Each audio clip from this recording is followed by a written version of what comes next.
Assalamualaikum warahmatullahi wabarakatuh.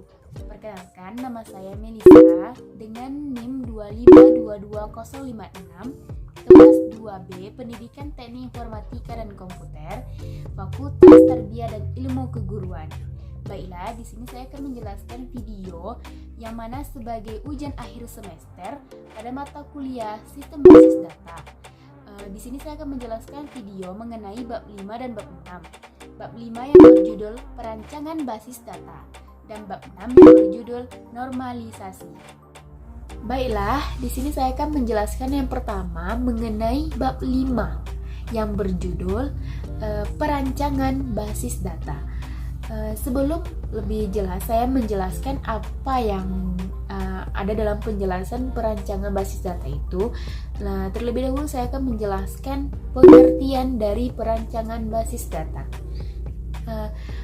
Perancangan basis data merupakan proses menciptakan perancangan untuk basis data yang akan mendukung operasi dan tujuan perusahaan menurut Connelly tahun 2002.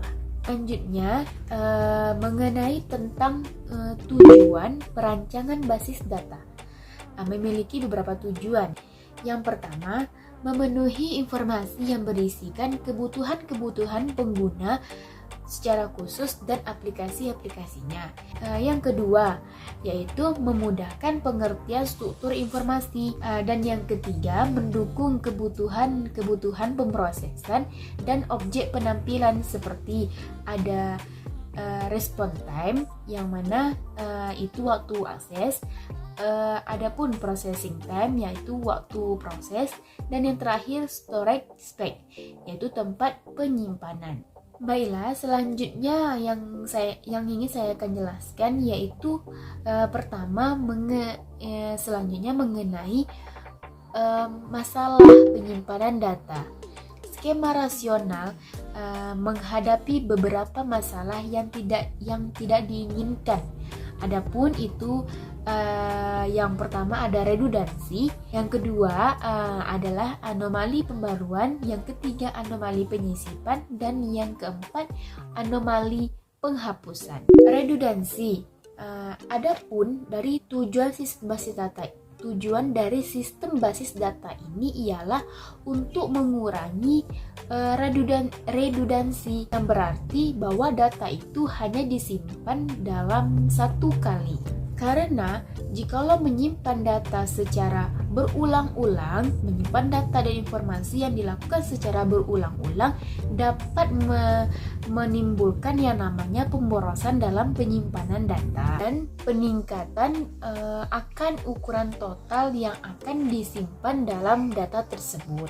Pembaruan ke database dengan redundansi demikian berpotensi menjadi tidak konsisten.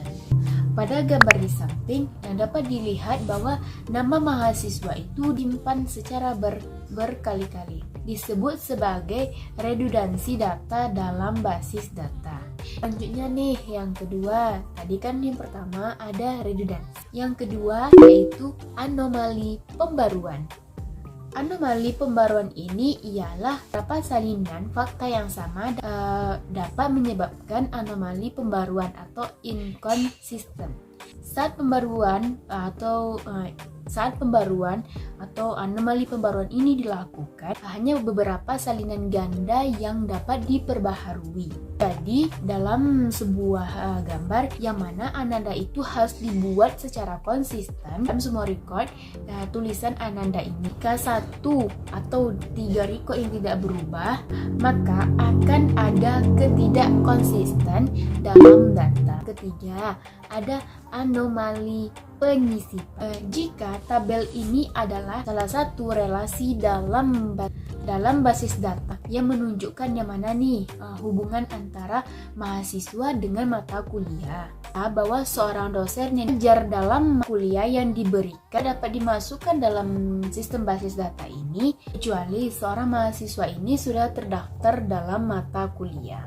Adalah anomali penghapusan. Anomali penghapusan ini ialah misal jika salah satu ada mahasiswa menghentikan mata kuliah, maka informasi dari dosen ini akan otomatis hilang, karena ini adalah salah satu relasi dalam basis data ini yang mana itu akan menunjukkan antara hubungan antara mahasiswa dengan dosen yang mengajar. Maka jika mahasiswa sudah menghentikan, maka sudah tidak memiliki hubungan lagi dengan dosen mata kuliahnya. Adapun yang selanjutnya saya akan menjelaskan yang kedua. Yang pertama tadi masalah perancangan basis data, dan yang kedua yaitu proses perancangan basis data. Proses perancangan basis data dibagi menjadi beberapa langkah sebagai berikut. Yang pertama ialah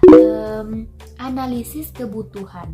Langkah pertama dalam mendesain suatu aplikasi itu ialah memahami data apa yang akan disimpan dalam basis data. Selanjutnya itu aplikasi apa yang harus dibangun di atasnya, operasi apa yang sering atau memenuhi dalam persyaratan kinerja akan basis data tersebut. Dengan kata lain, harus dicari tahu terlebih dahulu apa yang dibutuhkan pengguna dari basis data tersebut. Biasanya proses ini bersifat informal, yang mana antar kelompok sebagai kelompok dari pengguna tersebut. Mengenai studi tentang lingkungan operasi saat ini dan bagaimana harapan dari suatu perubahan tersebut yang akan diharapkan. Analisis dokumentasi yang tersedia tentang aplikasi apa yang bisa digunakan atau yang diharapkan dapat diganti atau akan diganti untuk melengkapi oleh basis data dan sebagainya. Beberapa metodologi ini telah diusulkan untuk mengatur dan menyajikan informasi dalam langkah ini, dan beberapa alat otomatis itu telah dikembangkan untuk mendukung si proses ini.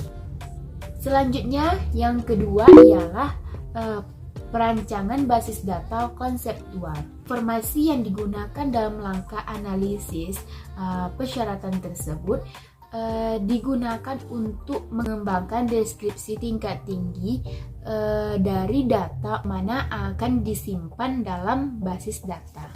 Sama dengan kendala UI untuk menghambat data ini. Langkah ini sering digunakan dalam model ER. Model ER adalah beberapa model data tingkat tinggi yang digunakan dalam mendesain basis data. Tujuannya adalah membentuk deskripsi sederhana yang datanya ini sudah cocok dengan cara pengguna dan pengembang memikirkan data, ataupun juga orang-orang yang mewakili dalam data. Ini memfasilitasi yang mana akan fasilitasi semua diskusi yang terlibat dalam proses ini, yang terlibat dalam proses desain ini. Bahkan sekalipun mereka tidak memiliki latar belakang teknis, sekalipun pada saat yang sama desain awal ini harus tepat untuk memungkinkan terjemahan langsung ke dalam model yang didukung oleh database komersial sistem. Selanjutnya, yang ketiga ialah desain basis data logis, yang mana langkah ini harus memilih DBMS untuk mengimplementasikan desain basis data. Skema basis data konseptual menjadi skema basis data dalam model data DBMS yang dipilih, yang mana hanya akan dipertimbangkan DBMS relasional. Oleh karena itu, tugas langkah desain logis adalah untuk mengubah skema ER menjadi skema database relasional. Selanjutnya ialah siklus pembuatan basis data. Adapun dari siklus pembuatan basis data memiliki beberapa siklus. Yang pertama ialah database planning. Database planning ini ialah aktivitas manajemen yang memungkinkan tahapan database ini seefisien mungkin atau seefektif mungkin dikerjakan, yaitu dengan langkah-langkah pokok yang paling utama, yaitu pertama mengenai identifikasi rencana dan tujuan perusahaan, menentukan kebutuhan sistem informasi berikutnya. Adapun pokok selanjutnya ialah evaluasi, yang mana menentukan akan kelebihan dan kelemahan dari kesempatan TI atau lakukan penilaian yang menghasilkan keuntungan kompetitif. Yang kedua ialah sistem definition. Sistem definition ini ialah pendefinisian sistem, yang mana mendefinisikan secara tersistem dan juga melingkupi dengan ruang lingkup pembatasan aplikasi basis data serta pandangan pengguna. Lebih fokus pada proyek basis data yang akan dibuat. Yang ketiga, requirement collection and analysis. Tahap ini merupakan perkumpulan informasi yang mana proses pengumpulan informasi dan analisis yang mana akan didukung oleh aplikasi basis data. Informasi ini dianalisis untuk mengidentifikasi informasi, kebutuhan dan fitur yang akan disertakan untuk pembaruan sistem basis data yang baru. Sistem basis data yang baru. Yang keempat, database design merupakan proses pembuatan suatu data atau pembuatan suatu desain untuk sebuah basis data yang akan mendukung operasional dan sarana suatu perusahaan. Yang kelima, DBMS selection optional merupakan suatu proses yang mana DBMS yang tepat ini untuk mendukung aplikasi database dan dapat dilakukan kapanpun. Keenam ialah application design, yang mana perancangan aplikasi merancang desain user dan program aplikasi yang kemudian akan terintegrasi dengan basis data di dalamnya. Yang ketujuh ialah prototyping optional, yang merupakan suatu pembuatan model suatu kerja dalam proses basis data.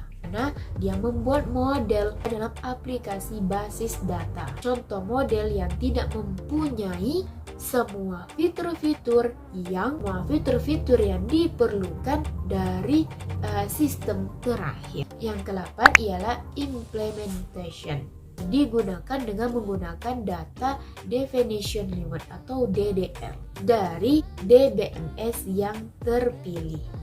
Yang ke-9, data conversion and loading, yang mana sebuah proses memindahkan data yang lama ke data yang baru, yang mana memindahkan dari sistem data yang lama ke sistem data yang baru.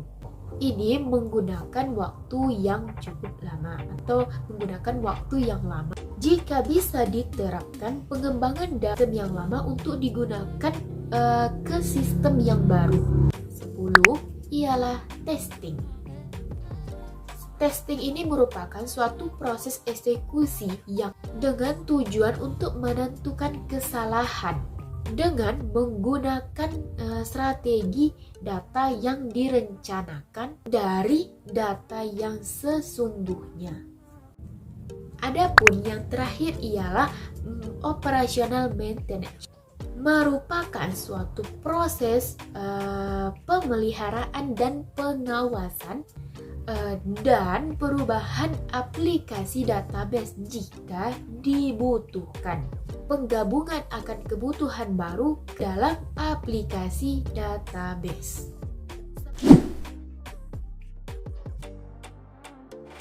Selanjutnya mengenai bab 6 yang berjudul normalisasi. Pengertian normalisasi. Normalisasi adalah proses di mana dapat mendekomposisi atau membagi relasi lebih dari satu relasi untuk menghilangkan anomali database relasional.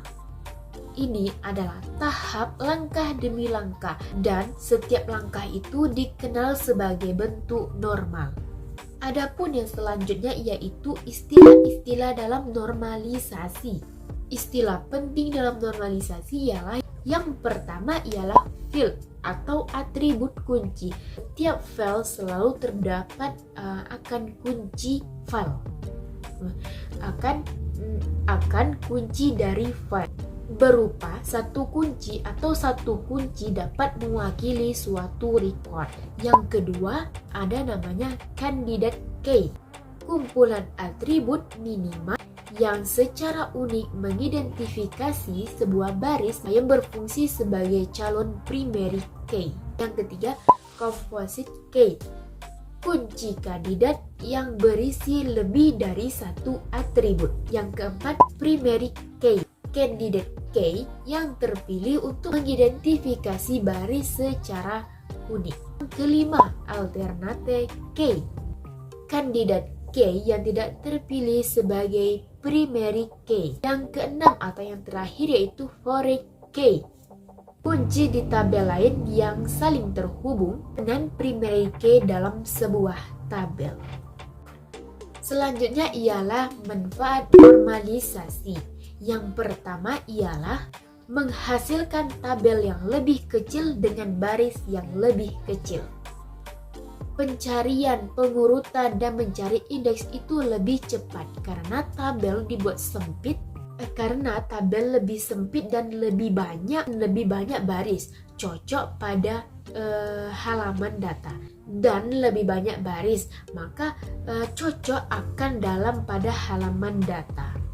Menghasilkan lebih banyak tabel dengan memecahkan tabel asli. Dengan demikian, bisa lebih banyak indeks yang berkerumunan, dan karenanya maka akan banyak fleksibilitas dalam menyetel query. Selanjutnya, pencarian indeks itu akan lebih cepat karena pencarian indeks ini cenderung lebih sempit dan lebih pendek. Semakin banyak tabel memungkinkan pengguna segmen lebih baik untuk mengontrol perempatan fisik data. Adapun yang selanjutnya, adanya lebih sedikit indeks pada tabel dan karenanya perintah akan modifikasi ini lebih cepat. Ada sejumlah kecil nilai nol dan redundansi. Redundansi ini membuat basis data itu kompleks.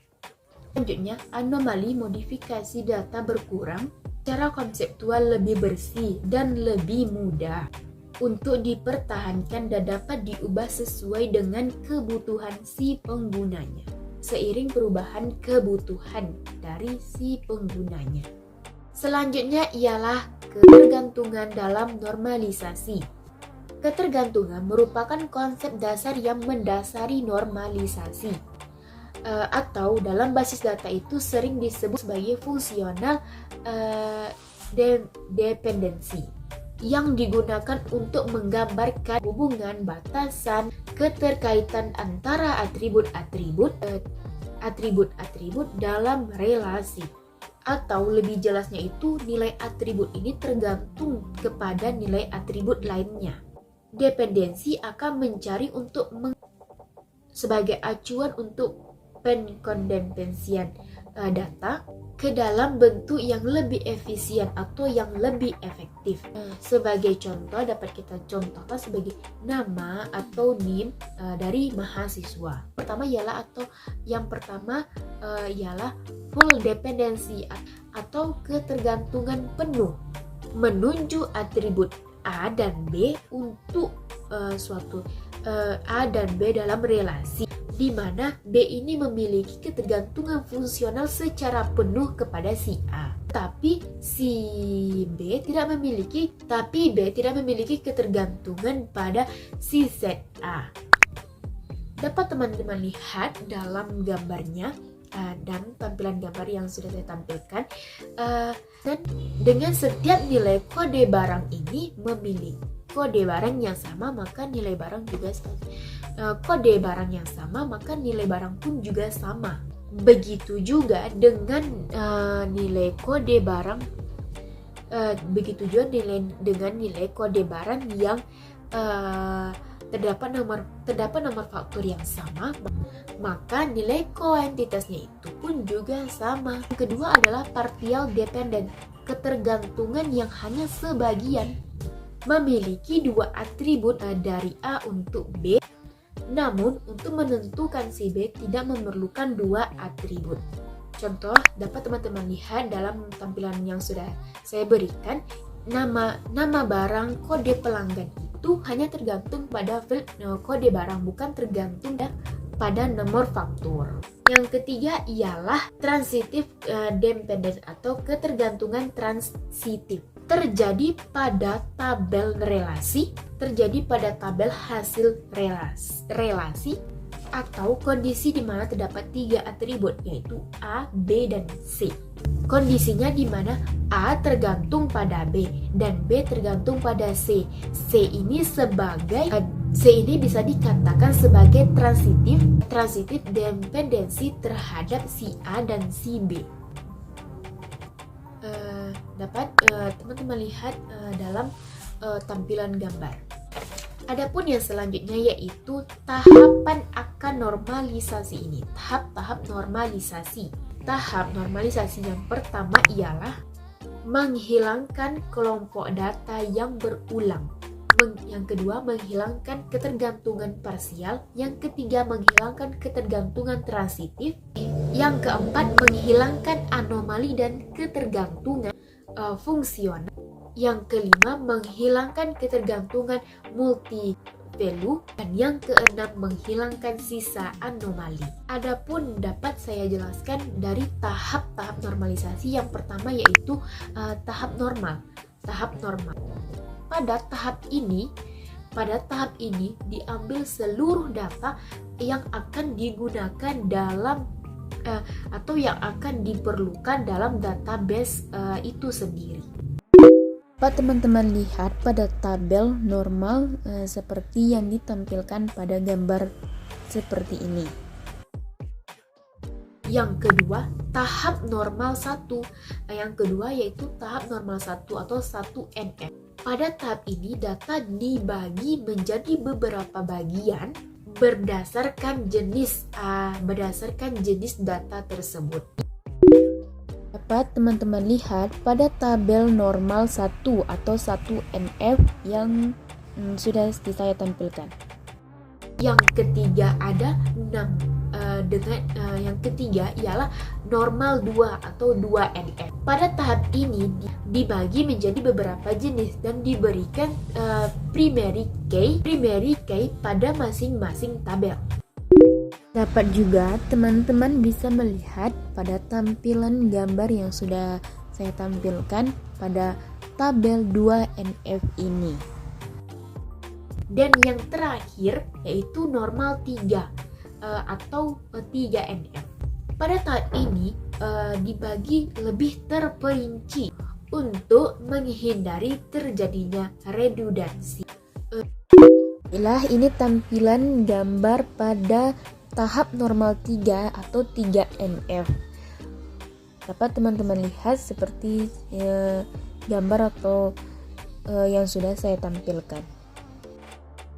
Bagaimana tahap-tahap akan normalisasi tersebut memiliki perbedaan dari ketiga normal tersebut dalam tahap normalisasi. Jadi teman-teman, normalisasi itu adalah suatu proses memperbaiki atau membangun model data relasional dan secara umum lebih dapat dikoneksikan dengan model data logika. Proses normalisasi adalah proses pengelompokan data menjadi elemen-elemen, pengelompokan data elemen menjadi tabel-tabel yang menunjukkan entiti dan relasinya. Pada proses normalisasi juga akan dilakukan pengujian pada beberapa kondisi. Apakah ada kesulitan pada saat menambah atau menyisipkan, menghapus, mengakses dan pada sebuah sistem basis data. Bila terdapat kesulitan dalam suatu pengujian tersebut, maka perlu akan dipecahkan relasinya. Pada beberapa tabel lagi dapat dikatakan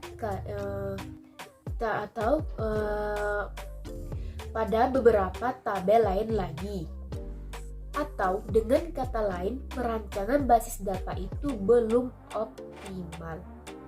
Adapun dapat saya jelaskan ialah dari tujuan normalisasi dapat disimpulkan menjadi beberapa bagian. Yang pertama ialah untuk menghilangkan kerangkapan data, yang kedua untuk mengurangi kompleksitas, dan yang ketiga untuk mempermudah modifikasi sebuah data. Jadi, normalisasi ini adalah suatu perancangan yang mana dia itu akan memperbaiki atau membangun jikalau suatu tabel itu tidak sesuai, tidak memenuhi akan kriterianya, dan juga dapat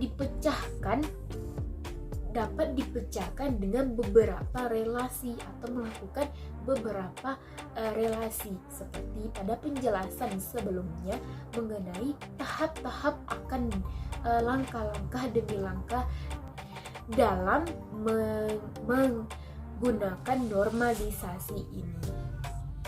Adapun sedikit dari penjelasan saya mengenai proses normalisasi ini, di mana terdapat dua langkah. Yang pertama, data diuraikan dalam bentuk tabel. Selanjutnya dianalisis berdasarkan persyaratan tertentu ke beberapa tingkat. Yang kedua, apabila tabel yang diuji belum memenuhi persyaratan tertentu, maka tabel dapat dipecah menjadi beberapa tabel yang lebih sederhana sampai tabel ini memenuhi persyaratan tertentu, sampai tabel ini membentuk yang optimal, memenuhi bentuk yang optimal dari tabel ini. Adapun selanjutnya penjelasan video sebelumnya mengenai normalisasi ini memiliki tahap-tahap. Yang pertama ada tahap normal, yang kedua ada tahap 1NF, yang bentuk normal 1NF, yang kedua ada bentuk normal 2NF, dan yang ketiga bentuk normal 3NF. Itulah tahap-tahap yang akan langkah demi langkah dilakukan oleh normalisasi, tahapan pada normalisasi. Jadi itulah penjelasan akan normalisasi. Kesimpulan yang dapat kita ambil ialah normalisasi ini adalah sesuatu proses yang akan bisa memperbaiki atau membangun data menjadi membangun dengan model data relasional. Kesulitan-kesulitan yang akan ditemui pada normalisasi ini akan dapat dipecahkan beberapa tabel lagi sampai membentuk tabel yang lebih optimal. Dan proses normalisasi ini akan baik jika kita melakukan dengan persyaratan-persyaratan tertentu. Baiklah, sekian penyampaian materi video mengenai bab 5 dan bab 6 pada video akhir tugas ujian akhir semester pada mata kuliah Sistem Basis Data. Saya Melisa dengan NIM 2522056 izin pamit. Semoga bermanfaat. Baiklah, saya akhiri dengan wassalamualaikum warahmatullahi wabarakatuh.